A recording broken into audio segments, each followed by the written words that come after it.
ഇത്തവണത്തെ പൊങ്കൽ റിലീസുകൾക്ക് ഒരു പ്രത്യേകതയുണ്ട്. 5ഓളം സിനിമകൾ ഇറങ്ങിയ ആഴ്ചയിൽ പൊങ്കൽ വിന്നറായി കപ്പടിച്ചിരിക്കുന്നത് 12 വർഷം പഴക്കമുള്ള ഒരു സിനിമയാണ്. ചിത്രം മദഗജരാജ. നായകൻ വിശാൽ.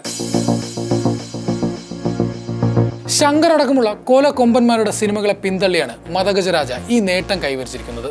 എന്തുകൊണ്ടാണ് മദഗജരാജയുടെ റിലീസ് ഇത്രയും വൈകിയത്? എന്തുകൊണ്ടാണ് വർഷങ്ങൾ ഇത്രയും കഴിഞ്ഞിട്ടും ഈ വിശാൽ ചിത്രം കോടികൾ കൊയ്യുന്നത്?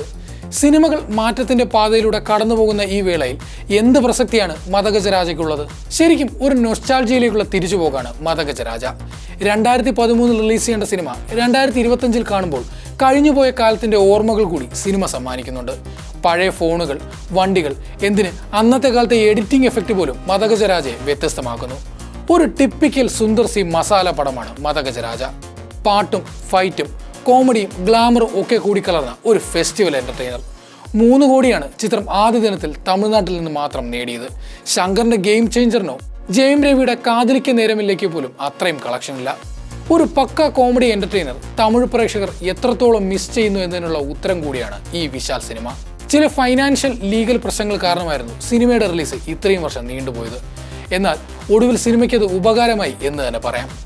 വയലൻസും ആക്ഷനും ഒക്കെയായി ഡാർക്ക് പാറ്റേണിലൂടെ സിനിമകൾ കടന്നു പോകുമ്പോൾ കുടുംബത്തോടൊപ്പം മതിമറന്ന് ചിരിച്ച് ആഘോഷിക്കാനുള്ള സിനിമകൾക്കായി പ്രേക്ഷകർ കാത്തിരിക്കുകയായിരുന്നു. കൃത്യമായി ആ സ്പേസിലേക്ക് മദഗജരാജ എത്തി. ഒരു കാലത്ത് ചെറിയ ബഡ്ജറ്റ് സിനിമകൾ മുതൽ വമ്പൻ സിനിമകൾ വരെ അസാമാന്യ ഹ്യൂമർ ടൈമിംഗ് കൊണ്ട് പിടിച്ചു നിർത്തിയ നടനാണ് സന്താനം. നായകനായി കരിയറിന്റെ ഒരു ഘട്ടത്തിൽ ചുവടുമാറ്റം നടത്തിയെങ്കിലും പ്രേക്ഷകർക്ക് ഇന്നും ഇഷ്ടം ആ പഴയ സന്താനത്തിനെയാണ്. മദഗജരാജ വിജയിക്കുമ്പോൾ പ്രേക്ഷകർ ആഗ്രഹിച്ച വിന്റേജ് സന്താനം കൂടി തിരിച്ചു വന്നിരിക്കുകയാണ്.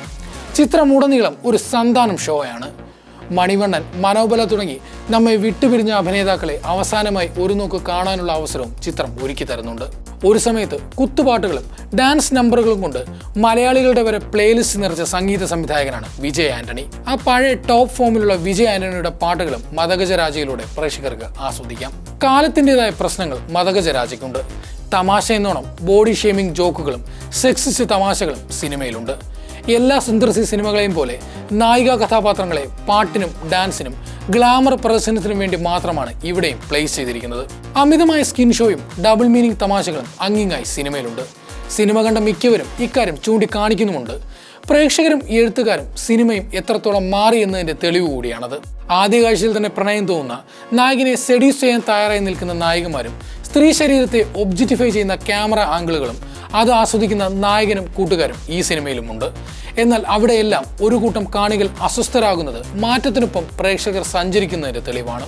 20 കോടിയോളമാണ് മദഗജരാജയുടെ ഇതുവരെയുള്ള കളക്ഷൻ. ആദ്യ ദിനം 3 കോടിയായിരുന്നെങ്കിൽ തൊട്ടടുത്ത ദിവസങ്ങളിൽ അത് 7 കോടിയോളമായി ഉയർന്നു. വർഷങ്ങൾക്ക് ശേഷത്തിൽ ബേസിലിന്റെ കഥാപാത്രം സിനിമയുടെ മാജിക് കാർഡ എന്ന് പറയുന്നത് പോലെ മദഗജരാജ ഒരു സർപ്രൈസായി മാറുകയാണ്. ഒരു വെള്ളിയാഴ്ച സിനിമയിൽ എന്തും സംഭവിക്കാമെന്നതിന്റെ പുതിയ ഉദാഹരണമാണ് മദഗജരാജയുടെ വിജയം.